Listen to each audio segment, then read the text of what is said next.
আসসালামু আলাইকুম, আমি ইশিকা খান। সবাইকে ফাল্গুনের এবং ভালোবাসা দিবসের অনেক অনেক শুভেচ্ছা। আমি কিছু কথা শেয়ার করতে চাই। আসলে রাস্তাঘাটে চলার পথে আমরা অনেক পথ শিশু দেখতে পাই, যাদের নেই বাবা, নেই মা, নেই কোনো স্থায়ী ঠিকানা। এইসব শিশুদেরকে দেখলে আমাদের খুব মায়া লাগে, কিন্তু ব্যস্ততার কারণে আমরা তাদের জন্য কিছু করতে পারি না। খুব বেশি হলে 5-10 টাকা দিয়ে থাকি, কিন্তু এটা কিন্তু তাদের জন্য ইনাফ নয়।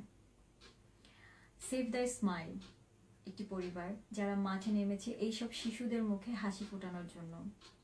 সব কিন্তু স্টুডেন্টস, যারা এই পরিবারের সদস্য, এই বাচ্চাদের জন্য খাটছে, সবাই স্টুডেন্ট।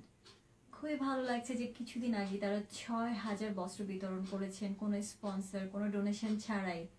যে অনুষ্ঠানটির দূত হিসেবে এসেছিলেন চিত্রনায়ক অনন্ত জলিল।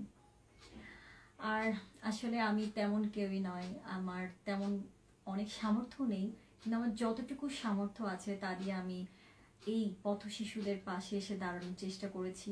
এই সেভ দ্য স্মাইল পরিবারের সাথে আমি যুক্ত হওয়ার চেষ্টা করেছি।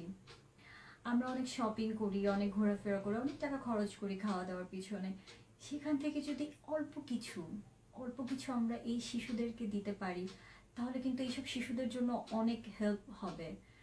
অ্যান্ড আমি চেষ্টা করেছি, অ্যান্ড আমি আপনাদেরকেও রিকোয়েস্ট করবো আমরা সবাই মিলে এইসব শিশুদের পাশে এসে দাঁড়াই, যাতে আমাদের দেশকে আমরা আর এইসব শিশুদেরকে দেখে না বলি পথ শিশু। তারা শুধু শিশু হিসেবেই বড় হবে, কারণ এরাই আমাদের ভবিষ্যৎ।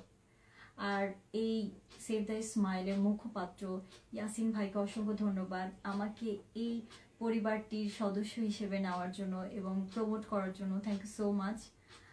আমি চেষ্টা করছি আপনাদের পাশে থাকবো, অ্যান্ড আমি সবাইকে বলবো প্লিজ আসুন, আমরা আমাদের দেশের ভবিষ্যৎকে উজ্জ্বল করার জন্য আজকের এই পথ শিশুকে শুধু শিশু হিসেবে তৈরি করি। Save the smile.